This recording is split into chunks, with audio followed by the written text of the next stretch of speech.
Thank you. I'm very pleased to be here today for the launch of such an important document.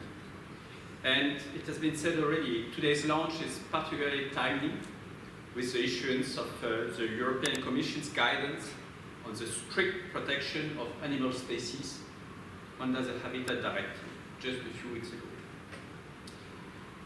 It may often sound unusual for construction product manufacturing industries like the gypsum and plaster sector to speak on topics related to biodiversity and ecosystems.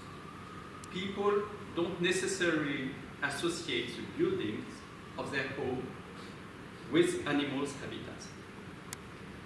However, we all know here there is such a link. Actually, in industry, supply and processing mineral, gypsum, we interact on a daily basis with ecosystem in our quarries.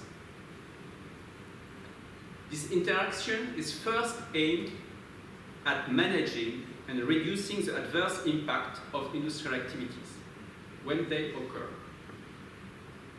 This impact is rather limited when it comes to the gypsum sector.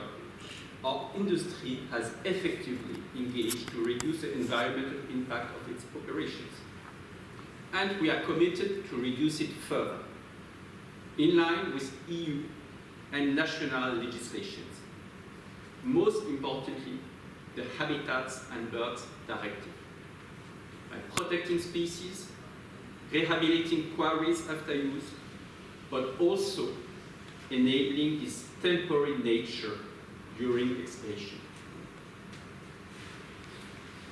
This brings me to the second dimension of our interaction with ecosystems and biodiversity, less known to the larger public, namely the multiple opportunities offered by extractive sites such as gypsum quarries to create new and diverse habitats. Quarries very often offer the possibility to promote biodiversity by generating diversified biotopes for rare and endangered species of amphibians, reptiles, insects, birds, flowers, and plants. These animals and vegetal species seek refuge in former and existing quarries when they are well managed with the use of temporary biotopes, for instance, temporary ponds. Eurogypsum has actually developed an interactive map of Europe on its website with examples of projects contributing to the protection and enhancement of biodiversity.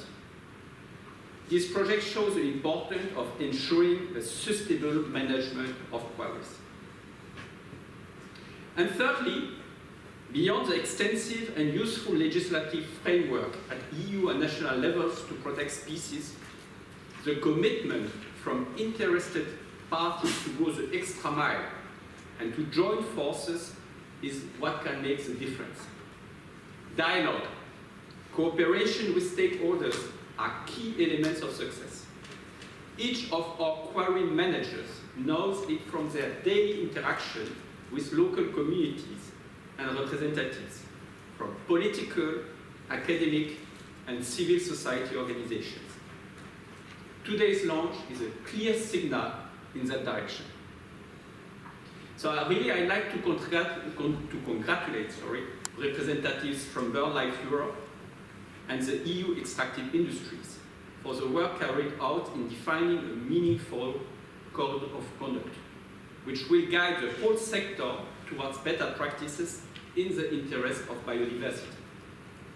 And I also welcome the support given by the European Commission for this document, which is much appreciated. We all have our part to play to have a dynamic ecosystems and dynamic economies. As the European gypsum sector, we see it as our social and ethical responsibility to shape our customers' quality of life, providing everyone with sustainable building materials for the places they live or spend time in, but also ensuring that we are not degrading the environment we all live in.